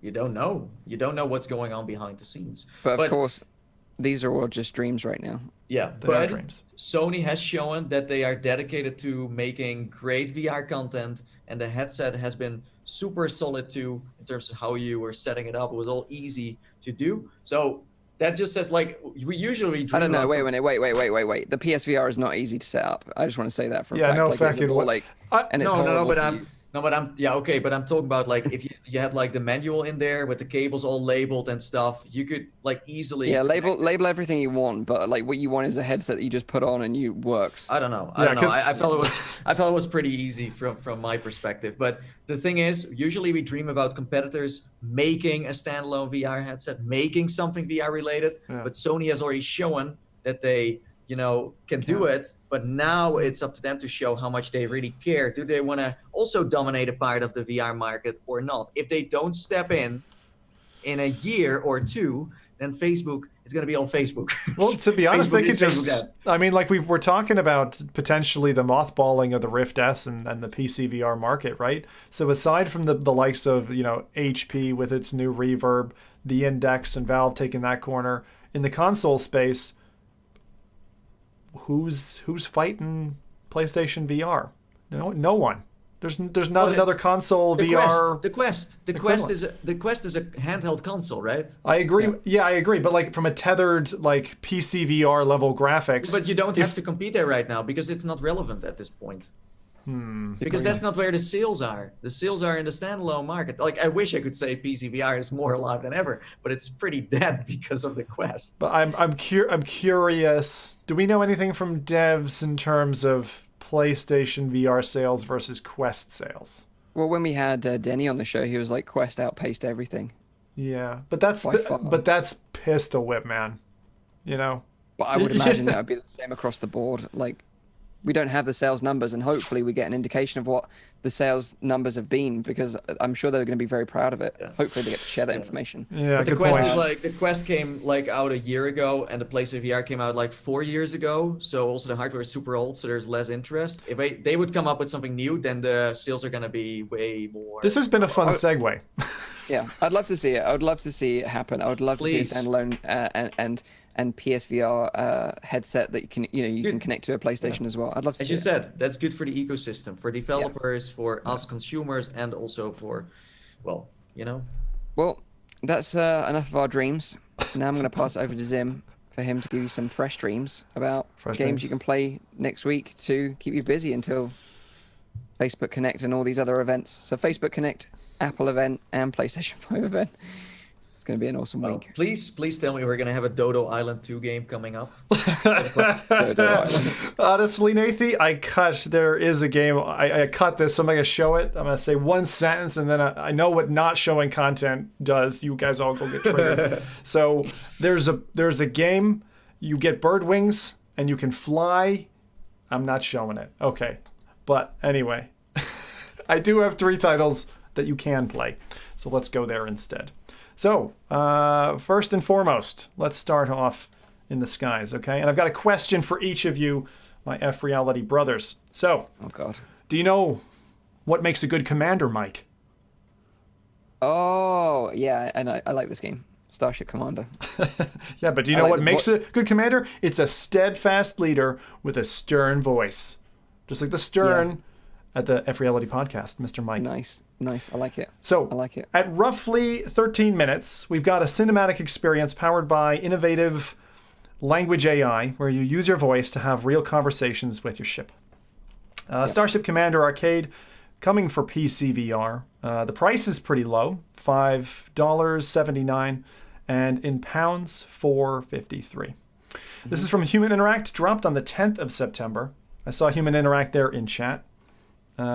So what is this game? This is kind of a very interesting niche that we don't usually get to see. So, as I said, I think the price there is reflective of the content, right? So you're looking at a kind of a short cinematic experience, as I said, roughly kind of 13, 15 minutes in length. But the open dialogue system here is something that you probably haven't experienced in many, if any, VR titles. So you're able to speak freely into the microphone, right? And the NPCs in the game react accordingly.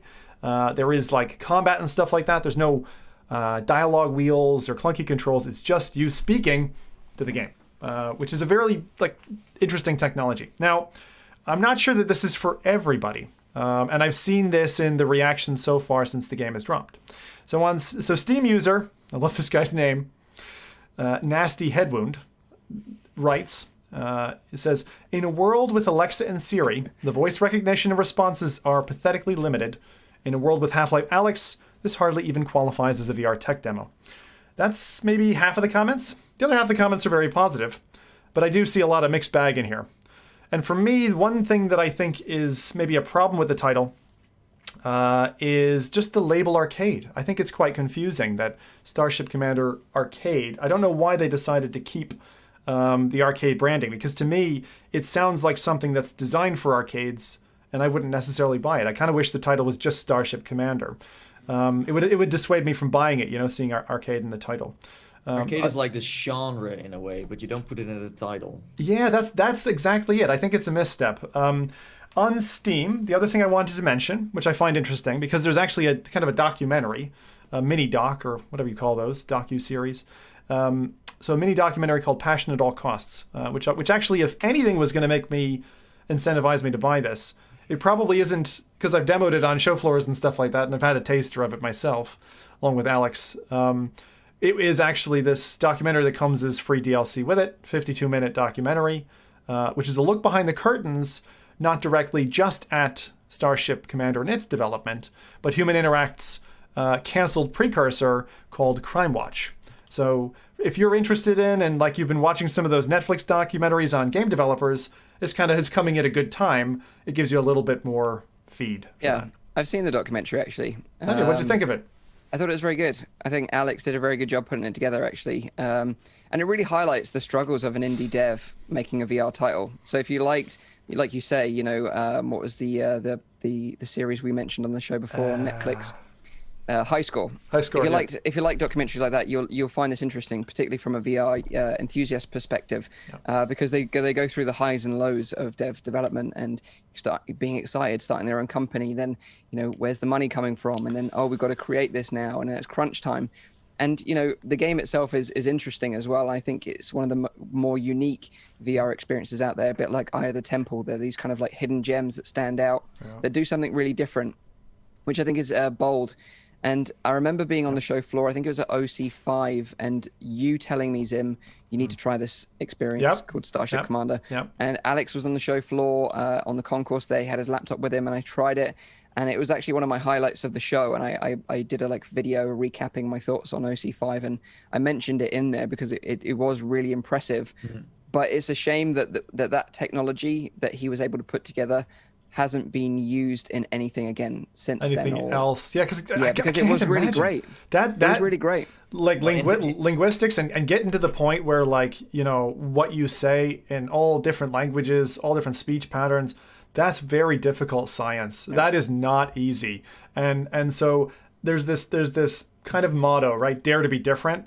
I really and again I'm showing both sides of the coin here, but indie developers who take the chance, put their their livelihood on the line, and try something unique that isn't just another room escape, another wave shooter, the same tried and tested solution, I think deserve your money.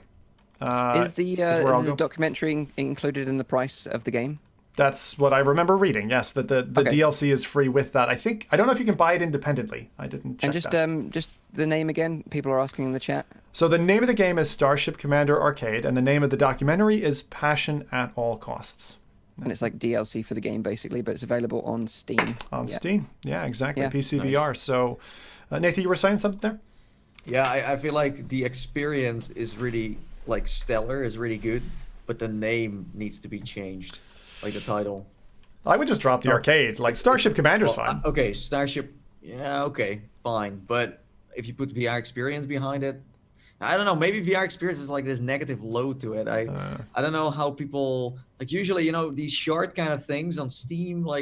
Gamers are want something they're sometimes hard, really long, and it's a hard audience to sell this to. You know what I mean? And to be honest, when we're doing releases, I see a lot of these. You guys have seen them, whether it's stereoscopic 360 video with a kind of an action sequence, whatever it is. If the gamer audience doesn't react well to it, but I also think that if you're into that kind of content, then the Steam reviews you maybe shouldn't steer by, because it's kind of like what I remember when I played Dear Esther, which is like a walking simulator for 2 hours. It's short, it's indie, it's poetic, and it's gorgeous. But most Steam people are I just want to shoot and kill things. and they don't understand it, and so that the weight of that kind of drags it down. So it's almost like Steam should create like within the platform, like something where you can have, you know, art being shown and people can go there and appreciate it. I feel like sometimes this is just ending up in the recommended section of the wrong people. It's interactive media, really, is what this kind of should be categorized because as. Who doesn't want to walk through a forest for a couple of... I actually did that based on Zim's recommendation. I don't know what to say about that. It looked really good, but I was like, okay, there's a cabin. Can I open it? Like, I'm just too much of a gamer for that stuff. I know. Can I open the door? No, the door can't open. Okay, well, let's keep moving then. I'm like, oh, there's a camp here. Is there an NPC I can talk to? No. Okay, well, let's keep moving. It's like constantly like having crazy expectation. Well, it's about emptying your mind and smell the forest, the virtual forest. Exactly. But there's multiple walks. So that was the first game. That's Starship Commander. Let me take you on to another one. I think the first time I got like physically harmed in VR was this game. So I'm going to ask now Nathie a question. Nathie, do you know what a dojo is, Nathie-san? Logo Dojo? It's a place where monks get upset at you for stealing their rice balls. Do you know Kung Fu? Yeah. That's what I want to say. I remember the dojo where, you know, Neo learns how to, you know, do Kung Fu. There you go. Oh, yeah. Do you know Kung Fu? Well, let's load you up. So Hollow Point VR, which is just launched on Quest on the 10th of September by Owlzen Studios, is a cable destroying game, really, from the PC VR market that's now been ported to Quest. So thank God for that. It's $15, £11, and Hollow Point is a skill-based game where progression is based on player skill and training rather than unlocks. And it is, in my opinion, probably the most voracious, like, rotational archery game that is out there. I've been playing a lot of In Death Unchained on Quest, which is a similar kind of archery game. Lot better visual style in Unchained. This is very basic in terms of its kind of graphical fidelity. You're literally shooting at kind of cubes that turn a color. You're shooting at very basically animated like ninja warriors that are coming at you. But if your goal is exercise and to exercise your kind of archery skills and just get sweaty, this game will make you turn. So the way it works is, as you're playing the game, targets spawn in 360 environment around you. And not in a nice way. It's not like Beat Saber 360, where you're led by the nose to the blocks and all that kind of thing. This is pretty badass. Stuff will spawn 180 degrees apart from you, and you have to spin and dive and duck and weave these incoming projectiles. So this is one of those things that it's an intense game. You need to take breaks with it. I would classify this probably less as an archery game and more of an exercise game. You think that the Quest audience is interested in this title? Since it's quite old and it's coming from PC. I think the thing that will keep it afloat, because the visuals aren't incentivizing. Well, it doesn't matter. Right? It's for usually for the Quest audience, it's all about gameplay. Right. But what I'm saying is, and what I've seen in the comments of the reviews of this game so far, there's a lot of people who remember this as like an original, PC VR person who then got into Quest, and they're like, oh, I remember that game. I want to play it. So I think that those people will kind of add some air to the title. But Hollow Point, does it have any sticking power against, the likes of like the musically driven, pistol whips, Beat Sabers? I honestly think that without the music addiction in there, I think that Hollow Point will sweep away. Is my current opinion on it. So what you're saying, that genre of like exercising this way, there should be more games, so you kind of have their own like little section, because now it doesn't maybe survive because of others. Like Sorrento, for example, was a good workout too. Sorrento's but really that good. launched like a long time ago on Quest. So yeah, if there are more of those, I think you can have your own little section. Like, oh, I like Sorrento, maybe I should also play Hollow Point. Yeah, so this is going to bring me nicely on to the next one, because I think there is a place, and I'll mention like the original Windlands, and my next game that I'm going to talk about is Cubism. This kind of concept of like games for Zen experiences. In other words, it's not about, that is kind of fast-paced action, but it's not as kind of heart-throbby, heartbeaty as other things. So I'm going to show you a little bit about this. So This week, Cubism, which is a very interesting title, and we've talked about it before. This is coming from Thomas Van Bowel for PC VR and a simultaneous release on Quest. This is a deceptively simple puzzle game where you assemble increasingly complex shapes. There's 60 puzzles, a Zen environment, and in my opinion, this both chills you out and then winds you up again, because you get through all the easy puzzles, and then you get to one that you go, my God, this is impossible. So Cubism's really, I love their kind of aesthetic, the kind of light gray background. I remember seeing this and then seeing the Go come out and being like, oh, that's like the same color as the Go. That's a like nice light gray theme. There is a Steam PC VR demo out now. So if you want to go check it out in the couple of days in the run up to the release, check it out there. For those on Quest, there isn't a demo, but what there is a side quest hand tracking experience. And although the developer has mentioned that this release on Quest doesn't have hand tracking, the hand tracking demo is actually quite capable. It's totally playable. I've played it through as well. And that's in the pipeline. So if you're into something and you're trying to decide, if you're in the lucky position where you have a PC VR headset and Quest, the hand tracking capability that's coming up forward might push you to buy on there. Now the price is $10 or £8. 17th of September is when it lands. And I will ask a simple question to round this one up. Do you know what a mind palace is, Rowdy? That's where we put you today.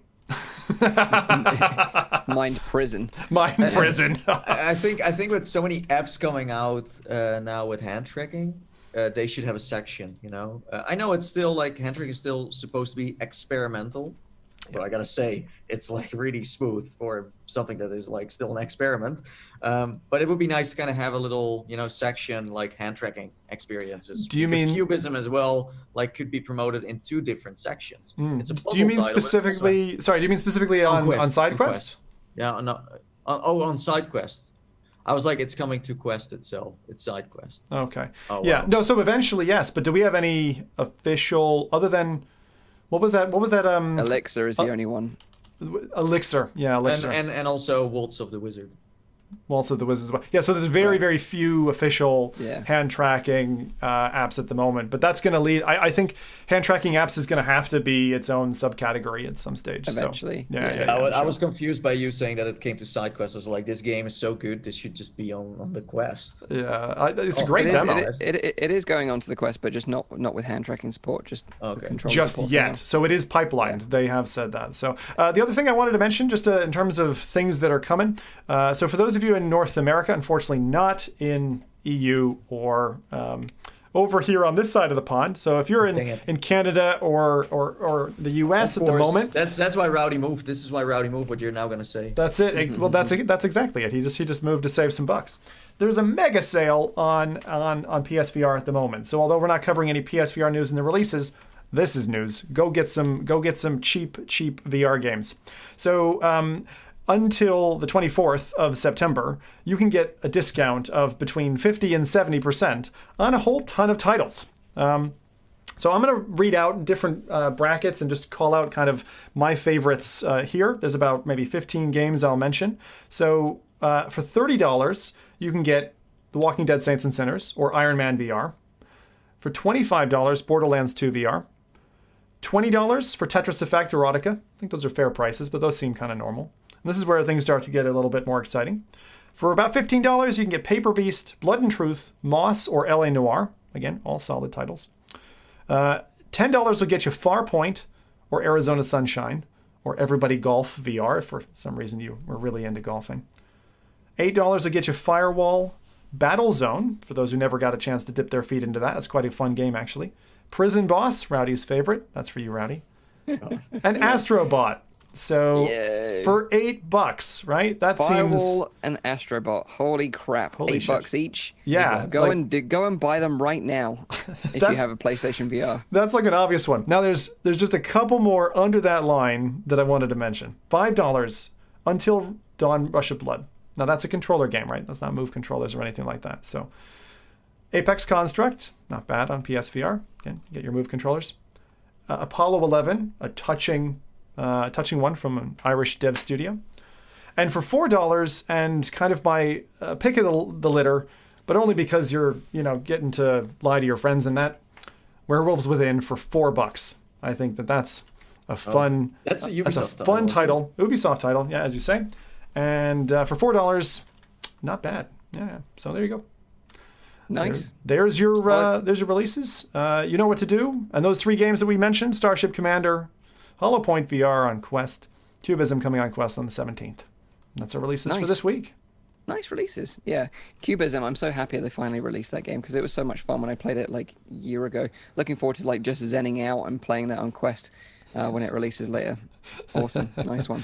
Yeah, there you go. So yeah, 4 more days to go until Facebook Connect. We'll be doing a live stream, like I said before, 10 p.m. UK time, which is 2 p.m.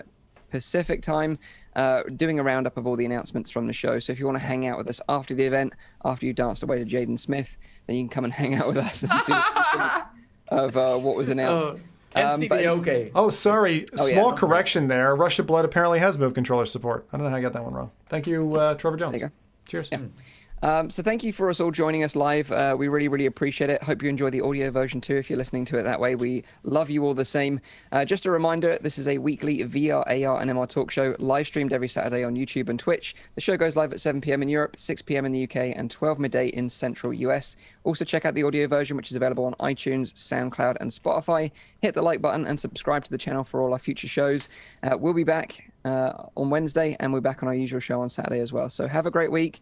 Until then, take care. See you later, and bye-bye for now. Cheers. Bye.